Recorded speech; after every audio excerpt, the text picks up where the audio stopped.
हरि शरणम। तीसरा अध्याय, राज्य, युग, धर्म और कलयुग के दोषों से बचने का उपाय, नाम संकीर्तन।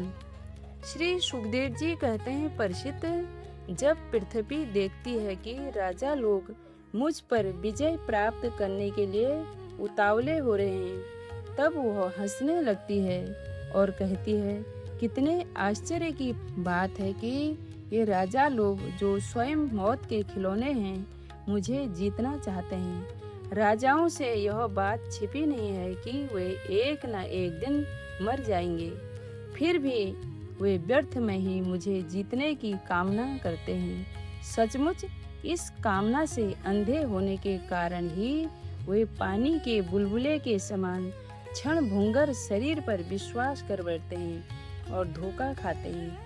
वे सोचते हैं कि हम पहले मन के सहित अपनी पांचों इंद्रियों पर विजय प्राप्त करेंगे, अपने भीतरी शत्रुओं को बस में करेंगे, क्योंकि इनको जीते बिना बाहरी शत्रुओं को जीतना कठिन है। उसके बाद अपने शत्रुओं के मंत्रियों, आत्मियों, नागरिकों, नेताओं और समस्त सेना को भी वश में कर लेंगे। जो भी हमारे विजय मार्ग में कांटे बोएगा, उसे हम अवश्य जीत लेंगे। इस प्रकार धीरे धीरे कर्म से सारी पृथ्वी हमारे अधीन हो जाएगी और फिर तो समुद्र ही हमारे राज्य की खाई का काम करेगा।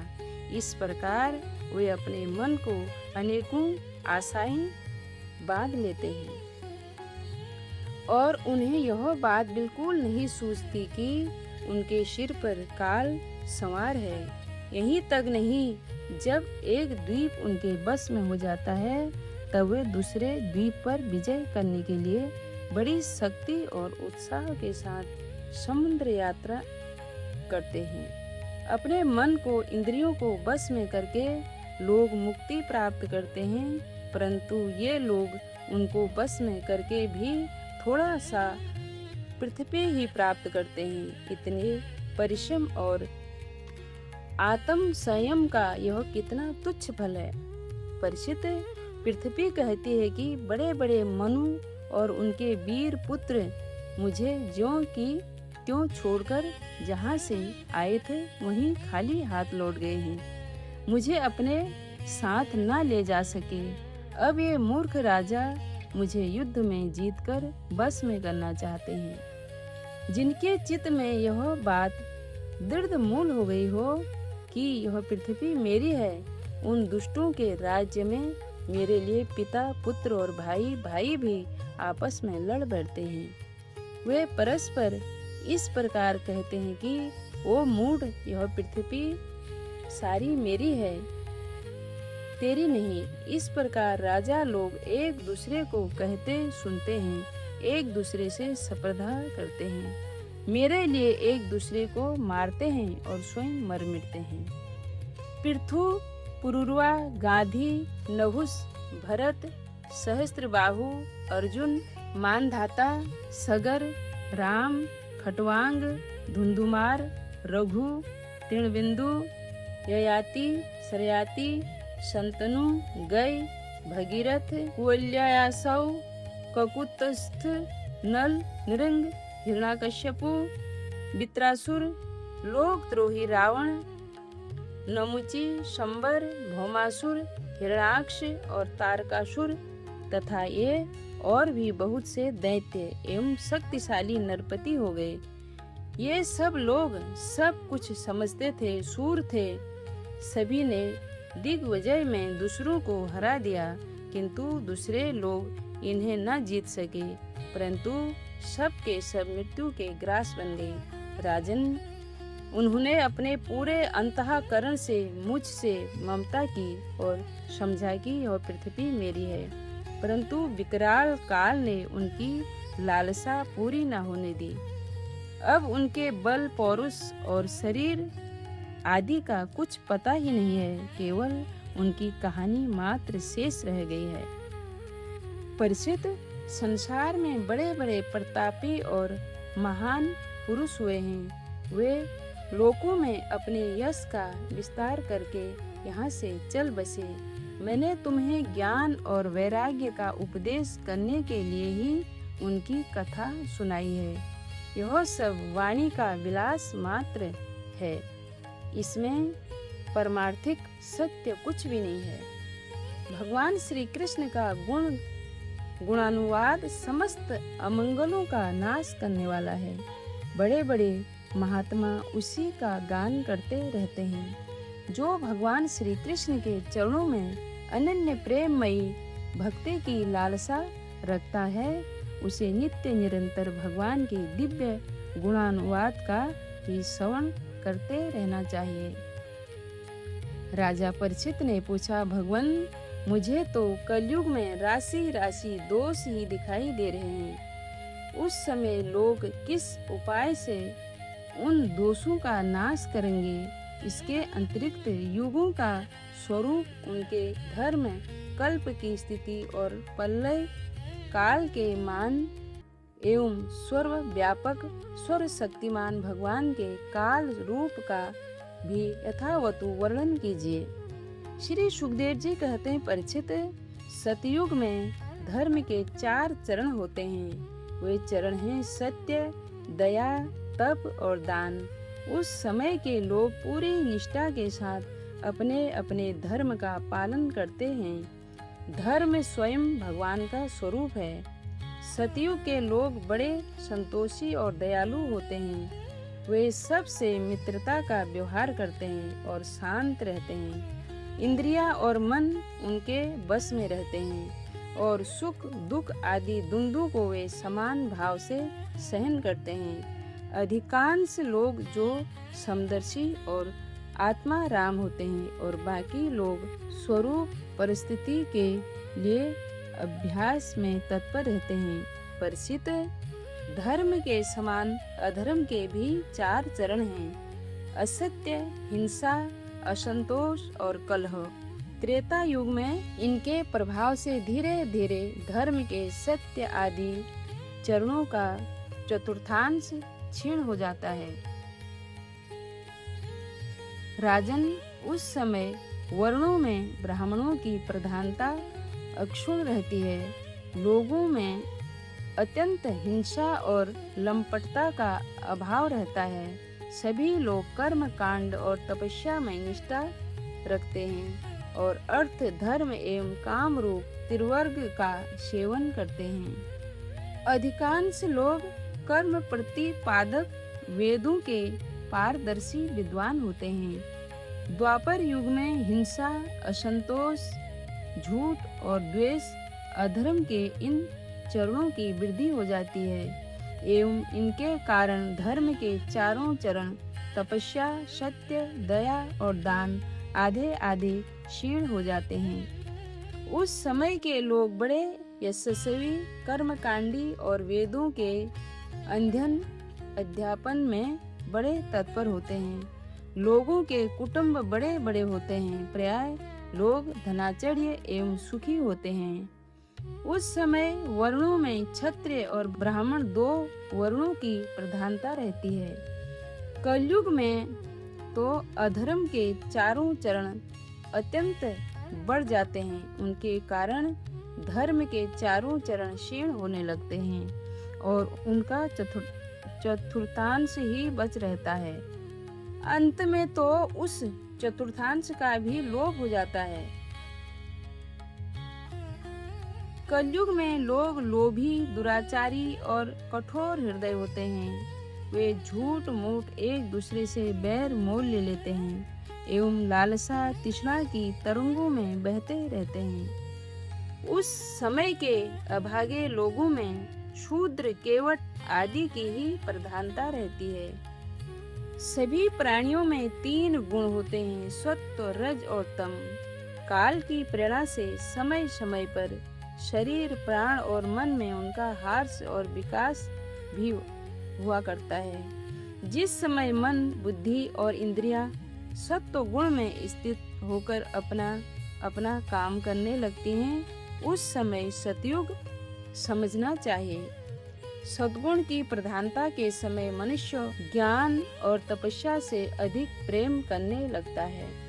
जिस समय मनुष्य की प्रवृत्ति और रुचि धर्म, अर्थ और पारलौकिक सुख भोग की ओर बढ़ती है तथा शरीर, मन एवं इंद्रियां रजोगुण में स्थित होकर काम करने लगती हैं, बुद्धिमान परीक्षित समझना चाहे कि उस समय त्रेता युग अपना काम कर रहा है। जिस समय लोभ, असंतोष, अभिमान, दंभ और मत्सर आदि दोषों का बोलबाला हो और मनुष्य बड़े उत्साह तथा रुचि के साथ काम कर्म में लगना चाहे, उस समय द्वापर युग समझना चाहिए। अवश्य ही रजोगुण और तमोगुण की मिश्रित प्रधानता का नाम ही द्वापर युग है। जिस समय झूठ, कपट, निद्रा, हिंसा, विषाद, शोक, मोह, भय और दीनता की प्रधानता हो, उसे तमोगुण प्रधान कलयुग समझना चाहिए। जब कलयुग का राज्य होता है तब लोगों की दृष्टि क्षुद्र हो जाती है। अधिकांश लोग होते तो हैं अत्यंत निर्धन, परंतु खाते हैं बहुत अधिक। उनका भाग्य तो होता है बहुत ही मंद और चित्त में कामनाएं होती हैं बहुत बड़ी बड़ी। स्त्रियों में दुष्टता और उल्टापन की वृद्धि हो जाती है। सारे देश में गांव-गांव में लुटेरों की प्रधानता एवं प्रचुरता हो जाती है। पाखंडी लोग अपने नए नए मत चलाकर मन माने ढंग से वेदों का तात्पर्य निकालने लगते हैं और इस प्रकार उन्हें कलंकित करते हैं। राजा कहलाने वाले लोग प्रजा की सारी कमाई हड़प कर उन्हें चूसने लगते हैं। ब्राह्मण नामधारी जीव पेट भरने और जनेंद्रिय को तृप्त करने में ही लग जाते हैं। ब्रह्मचारी लोग ब्रह्मचर्य व्रत से रहित और अपवित्र रहने लगते हैं। गृहस्थ दूसरों को भिक्षा देने के बदले स्वयं भीख मांगने लगते हैं। वानप्रस्थी गांव में बसने लगते हैं और सन्यासी धन के अतन लोभी अर्थ पिशाच हो जाते हैं। स्त्रियों का आकार तो छोटा हो जाता है पर भूख बढ़ जाती है। उन्हें संतान बहुत अधिक होती है और वे अपनी कुल मर्यादा का उल्लंघन करके लाज हया जो उनका भूषण है छोड़ बैठती हैं। वे सदा सर्वदा कड़वी बात कहती रहती हैं और चोरी तथा कपट में बड़ी निपुण हो जाती हैं। उनमें साहस भी बहुत बढ़ जाता है। व्यापारियों के हृदय अत्यंत क्षुद्र हो जाते हैं। वे कौड़ी कौड़ी से लिपटे रहते और छदाम के लिए धोखाधड़ी करने लगते हैं। और तो क्या, आपत्ति काल न होने पर तथा धनी होने पर भी वे निम्न श्रेणी के व्यापारियों को जिनकी सत्पुरुष निंदा करते हैं ठीक समझने और अपनाने लगते हैं। स्वामी चाहे स्वर श्रेष्ठ ही क्यों न हो, जब सेवक लोग देखते हैं कि इसके पास धन दौलत नहीं रही तब उसे छोड़कर भाग जाते हैं। सेवक चाहे कितना भी पुराना क्यों न हो, परंतु जब वह किसी विपत्ति में पड़ जाता है तब स्वामी उसे छोड़ देते हैं। और तो क्या, जब गौएं बकेन हो जाती हैं, दूध देना बंद कर देती हैं, तब लोग उसका भी परित्याग कर देते हैं। प्रिय परिचित, कलयुग के मनुष्य बड़े ही लंपट हो जाते हैं। वे अपनी काम वासनाओं को तृप्त करने के लिए ही किसी से प्रेम करते हैं। वे विषय वासना के वशीभूत होकर इतने दीन हो जाते हैं कि माता पिता, भाई, बंधु और मित्रों को भी छोड़कर केवल अपनी शाली और शालों से ही सलाह लेने लगते हैं। शूद्र तपस्वियों का भेष बनाकर अपना पेट भरते और दान लेने लगते हैं। जिन्हें धर्म का रत्ती भर भी ज्ञान नहीं है, वे ऊंचे सिंहासन पर विराजमान होकर धर्म का उपदेश करने लगते हैं। प्रिय परिचित, कलयुग की प्रजा सूखा पड़ने के कारण अत्यंत भयभीत और आतुर हो जाती है। एक तो दुर्भिक्ष और दूसरे शासकों की कर वृद्धि, प्रजा के शरीर में केवल अस्थि पंजर और मन में केवल उद्रेक शेष रह जाता है। प्राण रक्षा के लिए रोटी का टुकड़ा मिलना भी कठिन हो जाता है। कलयुग में प्रजा शरीर ढकने के लिए वस्त्र और पेट की ज्वाला शांत करने के लिए रोटी, पीने के लिए पानी और सोने के लिए 2 हाथ जमीन से भी वंचित हो जाती है। उसे दाम्पत्य जीवन, स्नान और आभूषण पहनने तक की सुविधा नहीं रहती। लोगों की आकृति, प्रकृति और चेष्टाएं पिशाचों की सी हो जाती है। कलयुग में लोग अधिक धन की तो बात ही क्या, कुछ कौड़ी के लिए आपस में वैर विरोध करने लगते हैं। बहुत दिनों के सद्भाव तथा मित्रता को तिलांजलि दे देते हैं। इतना ही नहीं, वे दमड़ी के लिए अपने सगे संबंधियों की भी हत्या कर बैठते हैं और अपने प्रिय प्राणों से भी हाथ धो बैठते हैं। परिचित, कलयुग के क्षुद्र प्राणी केवल काम वासना की पूर्ति और पेट भरने की धुन में ही लगे रहते हैं। पुत्र अपने बुढ़े माँ बाप की भी रक्षा, पालन पोषण नहीं करते, उनकी उपेक्षा कर देते हैं। और पिता अपने निपुण से निपुण सब कामों से योग्य पुत्र की भी परवाह नहीं करते, उन्हें अलग कर देते हैं। प्रसिद्ध श्री भगवान ही चराचर जगत के परम पिता और परम गुरु हैं। इंद्र, ब्रह्मा आदि त्रिलोकाधिपति उनके चरण कमलों में अपना सिर झुकाकर सर्वस्व अर्पण करते रहते हैं। उनका ऐश्वर्य अनंत है और वे एक रस अपने स्वरूप में स्थित हैं। परंतु कलयुग में लोगों में इतनी मूढ़ता फैल जाती है, पाखंडियों के कारण लोगों का चित्त इतना भटक जाता है कि प्राय लोग अपने कर्म और भावनाओं के द्वारा भगवान की पूजा से भी विमुख हो जाते हैं। मनुष्य मरने के समय आतुरता की स्थिति में अथवा गिरते या फिसलते समय विवश होकर भी यदि भगवान के किसी एक नाम का उच्चारण कर ले तो उसके सारे कर्म बंधन छिन्न भिन्न हो जाते हैं और उसे उत्तम से उत्तम गति प्राप्त हो जाती है। परंतु हाय रे, कलयुग से प्रभावित होकर लोग उन भगवान की आराधना से भी विमुख हो जाते हैं। परिचित, कलयुग के अनेकों दोष हैं। कुल वस्तुएं दूषित हो जाती हैं, स्थानों में भी दोष की प्रधानता हो जाती है। सब दोषों का मूल स्तोत्र तो अंतःकरण है। परंतु जब पुरुषोत्तम भगवान हृदय में आ विराजते हैं तब उनकी सनिधि मात्र से ही सब के सब दोष नष्ट हो जाते हैं। भगवान के रूप, गुण, लीला, धाम और नाम के श्रवण, कीर्तन, ध्यान, पूजन और आदर से वे मनुष्य के हृदय में आकर विराजमान हो जाते हैं और 1-2 जन्म के पापों की तो बात ही क्या, हजारों जन्मों के पाप के ढेर भी क्षण भर में भस्म कर देते हैं। जैसे सोने के साथ संयुक्त होकर अग्नि उसके धातु संबंधी मलिनता आदि दोषों को नष्ट कर देती है, वैसे ही साधकों के हृदय में स्थित होकर भगवान विष्णु उनके अशुभ संस्कारों को सदा के लिए मिटा देते हैं।